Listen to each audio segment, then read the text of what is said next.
और चलिए इस वक्त की बहुत बड़ी खबर आपको बताते चले। अर्चना तिवारी पर बहुत बड़ी अपडेट सामने आ रही है। दरअसल अर्चना की मिसिंग मिस्ट्री सुलझाने के लिए जबलपुर पहुंची है भोपाल जीआरपी की टीम। जबलपुर में ही रहती थी अर्चना की पुरानी रूममेट और अब पूरी मिस्ट्री सुलझाने के लिए भोपाल जीआरपी की टीम सीधे जबलपुर पहुंच चुकी है, क्योंकि रूममेट से पूछताछ की जाएगी और तब ये गुत्थी जो उलझी हुई है उसे सुलझाने की कोशिश की जाएगी। पुराने रूममेट से पूछताछ कर सुराग हासिल करने की कोशिश यहां पर की जा रही है। गुमशुदगी या साजिश के एंगल पर भी ये जांच होगी, क्योंकि सब शॉक्ड है कि आखिर गई तो गई कहां। ट्रेन से अचानक से लापता कैसे हो गई, किसी को कुछ नहीं पता। आगे पीछे के सीसीटीवी फुटेज खंगाले गए लेकिन कुछ अता पता नहीं। लेकिन अब रूममेट से जांचने के लिए पुलिस जा रही है, यानी कि भोपाल जीआरपी पुलिस, और सीधे गुमशुदगी है या ये साजिश का एंगल है, इस पर जांच अब की जाएगी। पूछताछ कर सुराग हासिल करने की कोशिश पुरानी रूममेट से होगी।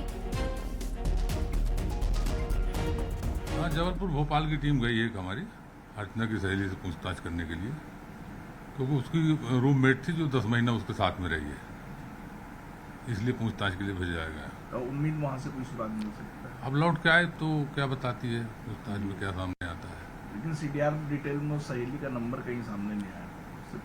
नहीं, सीडीआर में नहीं आया। उसके परिजनों ने बताया था कि ये सहेली पहले रहती थी, फिर दूसरी आ गई, उस हिसाब से पूछताछ के लिए भेजा गया।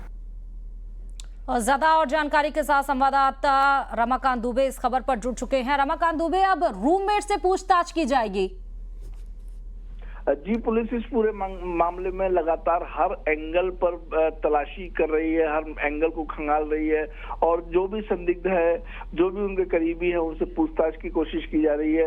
इसी कड़ी में जो है परिवार की तरफ से बताया गया था कि अर्चना की जो रूममेट उसके साथ में 1 साल पहले रहती थी, उससे जो है कुछ बातचीत की गई हो कभी, तो उसकी संभावना को तलाशने के लिए पुलिस की एक जीआरपी की टीम जो है वो जबलपुर पहुंची है और कल जो है वो जबलपुर में अर्चना की जो पुरानी रूममेट है उससे पूछताछ की जाएगी। पुलिस इस पूरे मामले में गुमशुदगी या साजिश क्या है, इस एंगल को भी ध्यान में रखकर अपनी पूरी कार्रवाई कर रही है और यहाँ राजधानी भोपाल में भी रेलवे ट्रैक पर बाकी जगहों पर भी तलाश की जा रही है कि अर्चना से जुड़ा हुआ कोई सुराग, कोई सबूत पुलिस के हाथ लगे जिससे अर्चना तक पहुंचा जाए। लगातार सभी कोशिशें की जा रही हैं और जीआरपी की जो टीम भोपाल से गई है वो जबलपुर पहुंच चुकी है और जबलपुर में कल अर्चना की जो पुरानी रूममेट थी उससे पूछताछ की जाएगी, ताकि कुछ नई बातें या कोई नए सुराग या कोई जानकारी जो उसके पास है वो सामने आ सके। जी ठीक है, बहुत शुक्रिया रमाकांत तमाम जानकारी देने के लिए। और चलिए अब बात करते हैं इंदौर की, क्योंकि इंदौर में संजय ब्रिज के पास कान्ह नदी किनारे बने मंदिर की मूर्तियां उखाड़कर नदी में फेंक दी गई। शनिवार सुबह जब लोग मंदिर पहुंचे तो मूर्तियां नहीं थीं। इसके बाद बजरंग दल ने हंगामा किया। ढूंढने पर कुछ मूर्तियां नदी में मिली, जिसके बाद कोतवाली थाने पहुंचे बजरंग दल कार्यकर्ताओं ने एफआईआर दर्ज करने की मांग की। टीआई रविंद्र पराशर ने भरोसा दिलाया कि 1 हफ्ते में आरोपी पकड़ लिए जाएंगे। पुलिस ने मूर्तियां नदी में फेंके जाने का आवेदन लिया और जांच शुरू कर दी। बता दें कि लोगों ने मंदिर से मूर्तियां गायब होने की सूचना बजरंग दल को दी। इसके बाद पुलिस को सूचित किया गया। पुलिस भी मौके पर पहुंची और इस बीच लोगों ने नदी में मूर्तियों की सर्चिंग शुरू की। काफी देर बाद कुछ मूर्तियां मिली तो हिंदूवादियों ने आरोपियों को पकड़ने की बात पर हंगामा किया।